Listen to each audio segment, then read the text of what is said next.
Hello friends, welcome to Equity Talk Show. Let's welcome our today's guest Vijay Dahiya. ये former Indian wicket keeper और बहुत सारे जो IPL के टीम है इनमें टीवी में भी हमने देखा हुआ है और बहुत सारे कारनामे कर चुके हैं. ये इंस्टाग्राम में आजकल जो रनिंग वगैरह करते हैं, जो रनिंग के स्टेट्स देते हैं, तो इस एज में भी अपने आप को फिट रखना बहुत बड़ी बात है. तो welcome to the show sir. Thank you so much. Very kind of you to get in touch with me and starting the program with your kind words. Looking forward for next half an hour or so with you. Okay, thank you. Sir मेरा पहला question ये रहेगा कि आपका जो journey है आपने Kenya से स्टार्ट किया था, जो डेब्यू मैच आपका केनिया के साथ था, उसके बाद फिर ये कोचिंग का रोल है, तो इस जर्नी के बारे में थोड़ा सा बताना चाहेंगे आप? देखिए, वो कीनिया में जो हुआ वो जर्नी नहीं थी. वो जर्नी के बाद आप जब हिंदुस्तान के लिए पहुंचते हैं तो कई बार उसको आप कहते हैं कि वो डेस्टिनेशन है और फिर वहां पर रुकना उससे भी बड़ा एक चैलेंज है. तो जर्नी शुरू हुई थी अगर मैं सोचूं तो अब मुझे पता भी नहीं है कि कब, क्योंकि हिंदुस्तान में अगर आप देखें तो हर बच्चा बैट और बॉल के साथ खेलता हुआ नजर आता है. तो जर्नी वहां से शुरू हुई थी और उसके बाद कुछ ऐसी शख्सियत मिलती गई जो कहीं ना कहीं किसी न किसी रूप में मदद करते रहे. जब कॉलोनी में खेल रहे थे तो किसी ने एडवाइस किया कि ठीक खेलते हो, स्टेडियम जाओ. स्टेडियम खेलने लगे तो वहां पर कोच साहब वीरेंद्र भटनागर थे, स्पोर्ट्स अथॉरिटी ऑफ इंडिया के कोच नेहरू स्टेडियम में. काफी सारी चीजें ना लिंक होती हैं, जुड़ी हुई होती हैं. मैं जहाँ रहता था वो लुधी रोड है दिल्ली में एक जगह, और 82 में एशियाड हुए तो वहां पे स्टेडियम बन गया. पहले वहाँ जंगल था. स्टेडियम बनने के बाद वो इंफ्रास्ट्रक्चर को किस तरीके से यूज करा जाए, तो जो बाहर के एरिया थे वहां पे क्रिकेट के नेट बना दिए गए. तो वहां से ये जर्नी शुरू हुई. कीनिया तक पहुंचे तो वो इंटरनेशनल क्रिकेट जो हर किसी एक खिलाड़ी का जब वो पहली बार बैट या बॉल पकड़ता है, खेलने का सपना होता है, तो वो वहां था.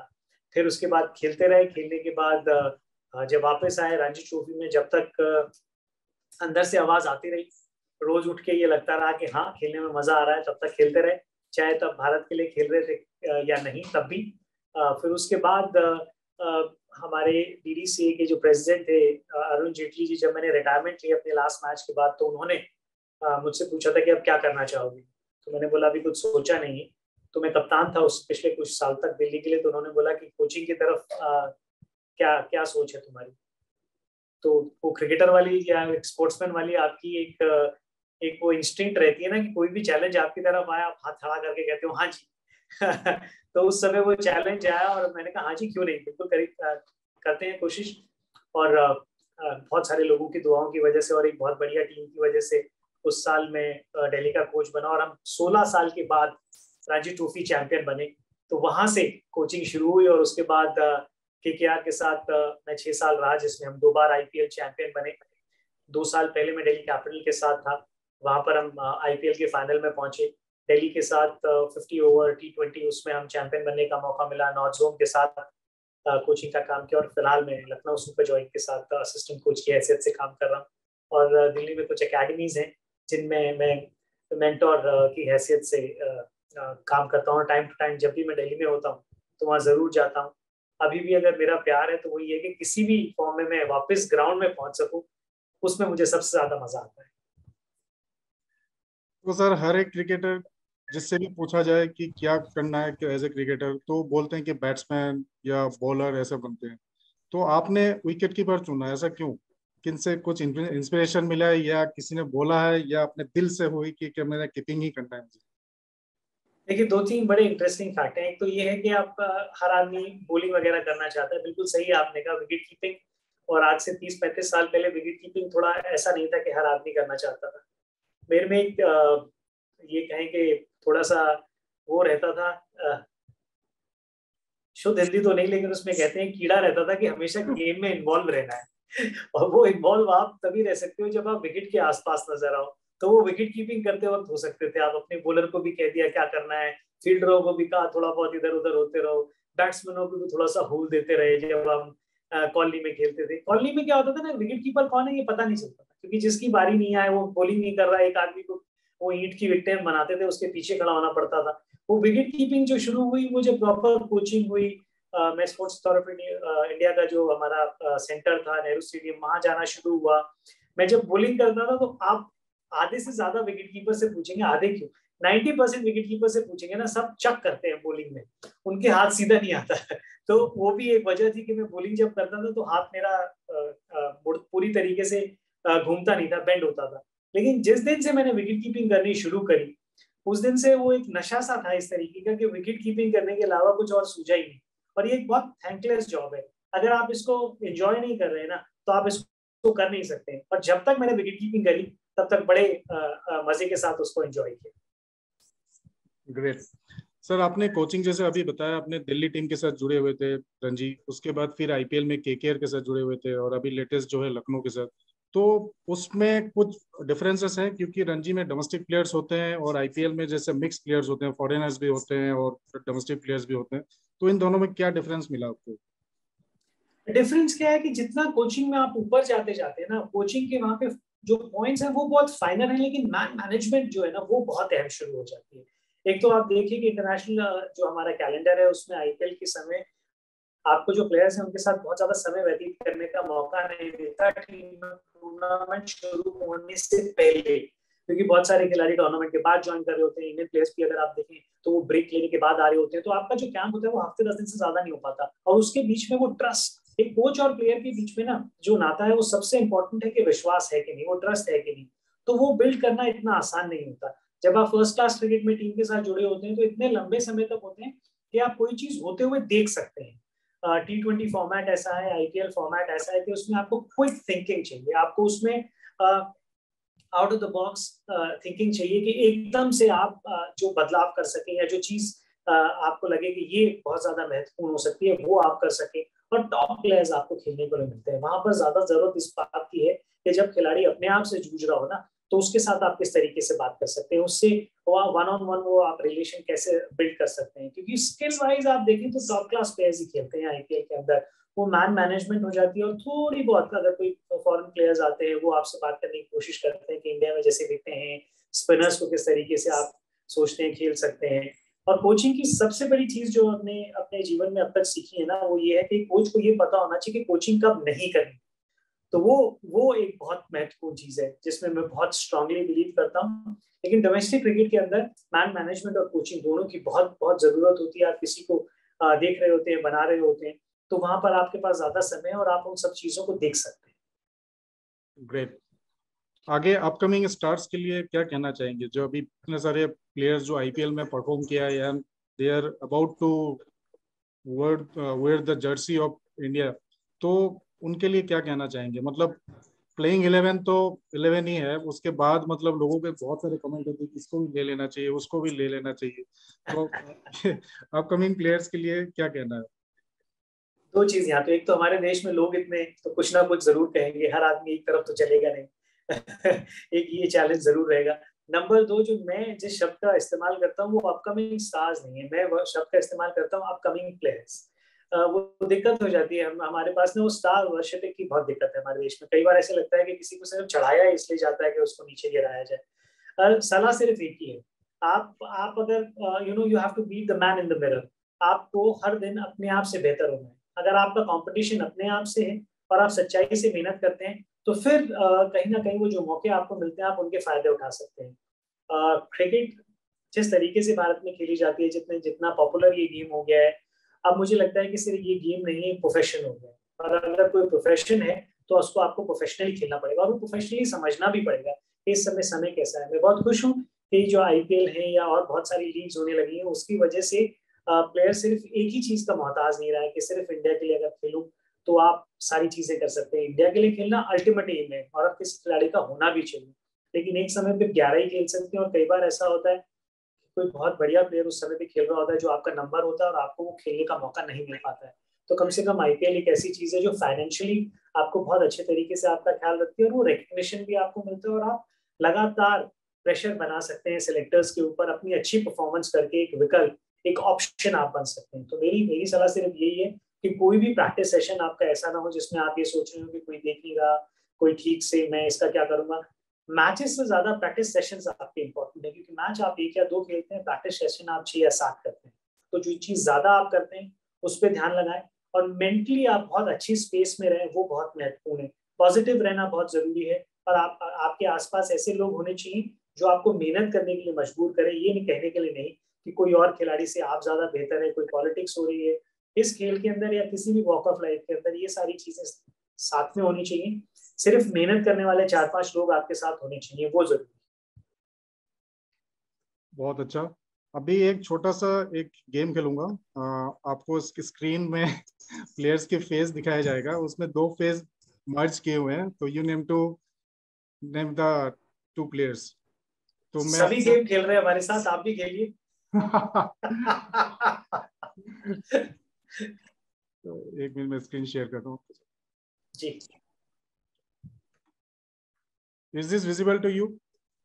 यस। अब इस फेस में 2 प्लेयर्स के फेस मैंने मर्ज कर रखा है, तो यू नेम द 2 प्लेयर्स। एक तो जडेजा है। यस। दूसरे करुण नायर। Let's see. रोहित शर्मा। उई उई उई। चलिए, आधा पॉइंट मिला। या नेक्स्ट वन इज दिस। दोनों इंग्लैंड के प्लेयर है। बिल्कुल बिल्कुल बिल्कुल, मॉर्गन और Ben Stokes. Let's see. Absolutely. The next one. Kane Williamson and एक ऑस्ट्रेलियन और एक न्यूजीलैंड ना। Yes. Steve Smith. Let's see. Joe Root. England. Oh, then. Okay. Okay. All right. Sorry, I thought Australians. Moeen Ali. Australian भी है इसमें। एक Australian है और एक इंग्लैंड।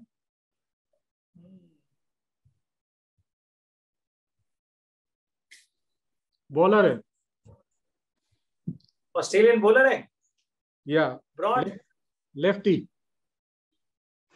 Lefty bowler Australian.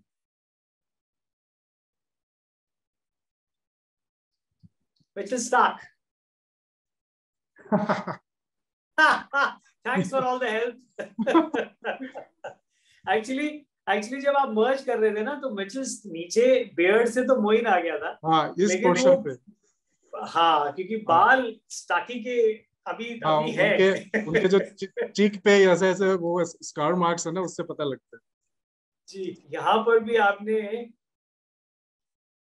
बड़ा जबरदस्त कॉम्बिनेशन बनाया। पूरा वर्ल्ड वेट कर रहा है, इंडिया पाकिस्तान। इंडिया पाकिस्तान। बाबर आजम है। अच्छा, आपने क्या किया है ना कि बाबर आजम का नाक, आंखें, बाल रखी है, दांत थोड़े चेंज कर दिए आपने, और एक साइड हल्की सी चीज। इंडिया के प्लेयर है ये, इंडियन टीम में खेल भी चुका है, और ये is a member of Gujarat Titans. Allrounder था। शुभमन गिल। 1-2 मैच खेला है इस सीजन में। अच्छा, इंडिया का प्लेयर विजय शंकर।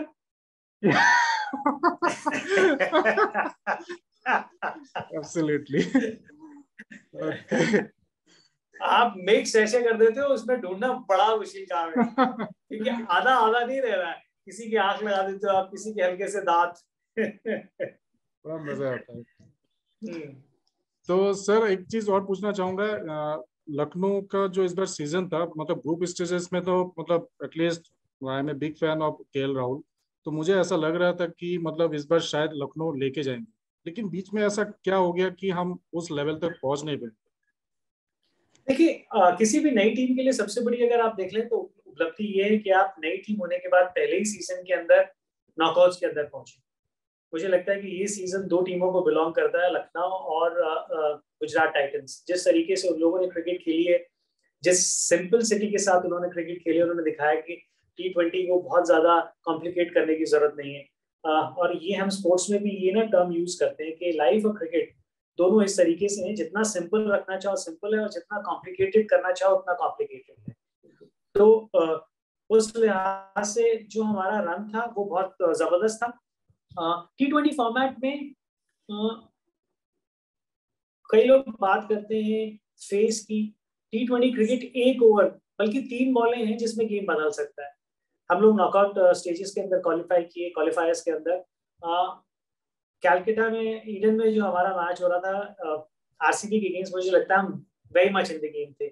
7 विकेटें हमारे हाथ में थी, 18 बॉल में हमें 33 रन चाहिए थे। मुझे लगता है कि वो एक चीज है जो हमें जरूर थोड़ा बहुत हर्ट करेगी कि वहां से हमें मैच जीतना चाहिए था। ये मैं सम अप कर रहा हूँ सिर्फ कि हम वहां तक क्यों नहीं पहुंचे, लेकिन ओवरऑल अगर आप देखें तो एक बहुत जबरदस्त टीम है और किसी भी टीम को सेटल होने के लिए थोड़ा सा समय लगता है। और मुझे लगता है कि कमिंग सीजन्स के अंदर LSG will be a force to reckon. नया कप्तान, उनको अपने प्लेयरों को समझने में हल्का फुल्का टाइम लगता है। इंजरी की वजह से हमें दिक्कत रही, शुरू में हमारे प्लेयर्स अवेलेबल नहीं थे, वो थोड़ा सा झटका हमें लगा। तो वो सारी चीजों को, पर स्पोर्ट्स है, हर किसी के, हर टीम को वो दिक्कतें रहती है। मैं उन चीजों के बारे में एक्सक्यूज की तरफ नजर नहीं डालूंगा। मुझे लगता है कि हम बहुत अच्छी क्रिकेट खेले, लेकिन there is still a scope for improvement and hopefully next season हम इससे भी ज्यादा अच्छा प्रदर्शन करते हुए नजर आएंगे। होपफुली मैं चाहूंगा कि नेक्स्ट सीजन में आईपीएल में चैंपियन लखनऊ ही हो। बहुत बहुत शुक्रिया। पूरी पूरी आई थिंक हमारी तरफ से जो चीज हो सकती है वो पूरी मेहनत, पूरा एफर्ट होना चाहिए बॉयज की तरफ से, एंड होपफुली वो आपको दिखता हुआ नजर आएगा। और उससे जरूरी एक और चीज है कि जब लोग देखें जो आपकी टीम के साथ जुड़े, उनके लिए बहुत जरूरी है कि आप अपने फैन बेस को वो एक आकर्षक क्रिकेट दे सकें। तो हमारी कोशिश ये रहेगी ब्रांड ऑफ क्रिकेट जो लोगों को पसंद हो वो हम, हमारी टीम दर्शकों को, फैंस को प्रोवाइड करने में कामयाब रहे।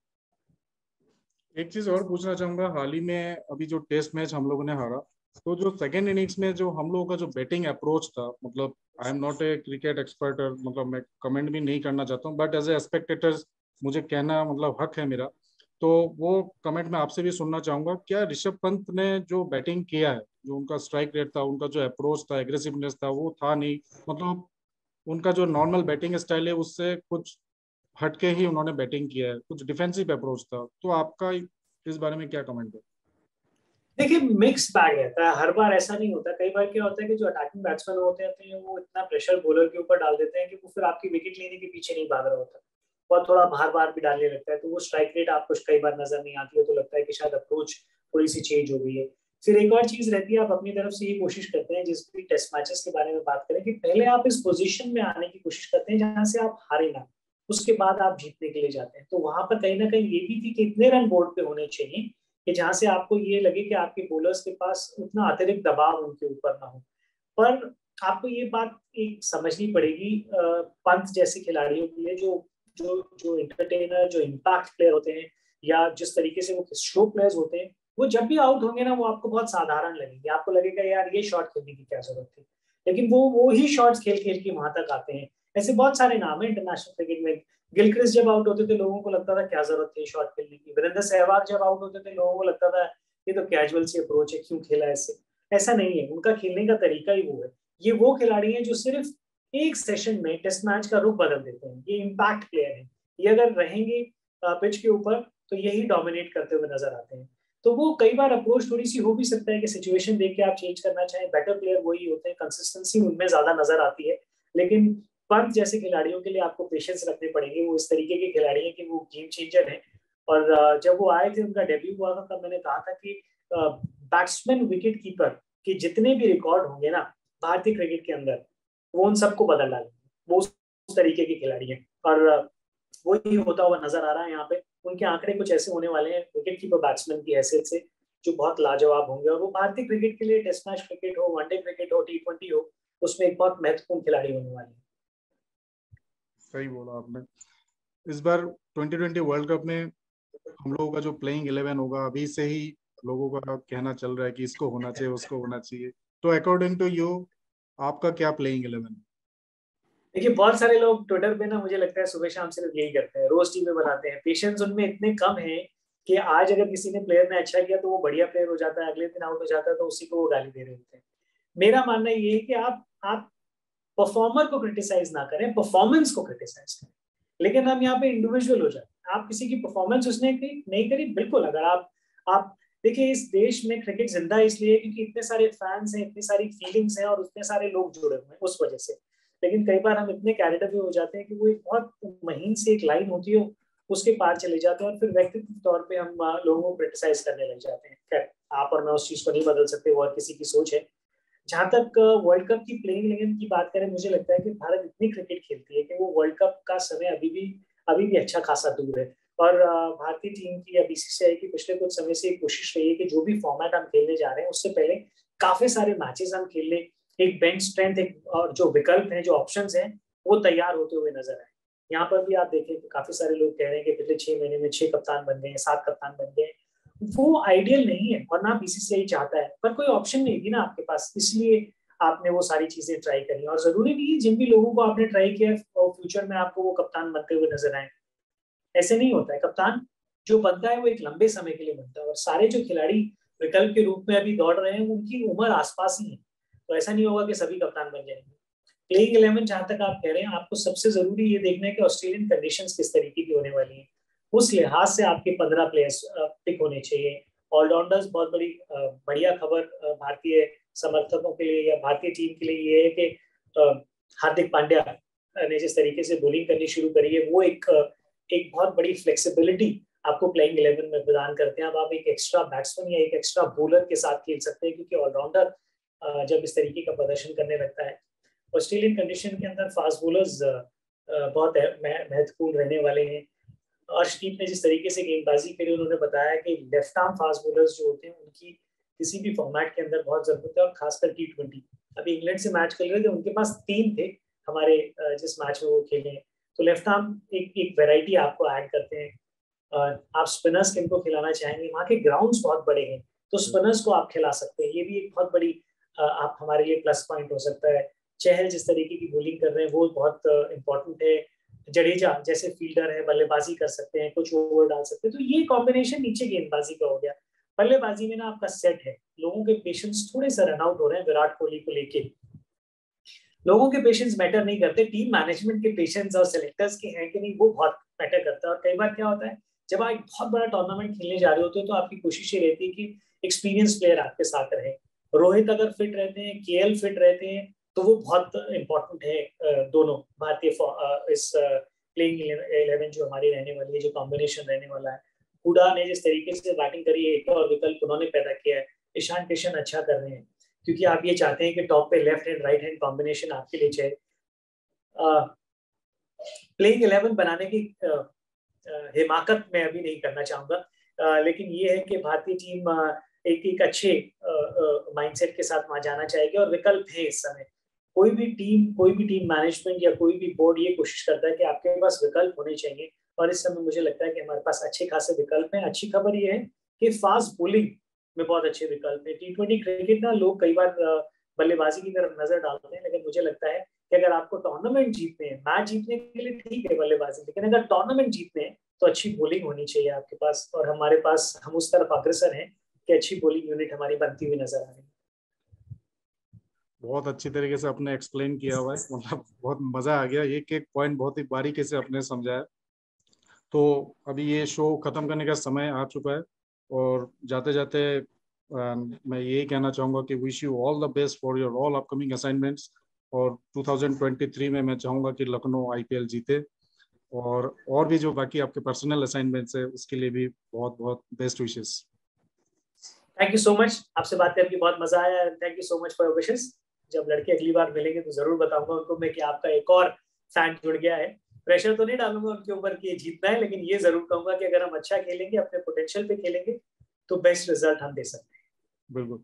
तो दोस्तों, आज का सेशन मैं यही खत्म करना चाहूंगा। आगे आने वाले समय में ऐसे ही इंस्पिरेशनल कंटेंट्स में आपके सामने लेके आऊंगा, और ऐसे ही मोटिवेशनल इंस्पिरेशनल पर्सन्स में आपके सामने लेके आऊंगा। Till then, stay tuned for the upcoming videos, but don't forget to press the button like, share, comment, and subscribe button, and also press the notification button as well. Till then, do very good care of yourself. Thank you. Thank you, sir. Thank you.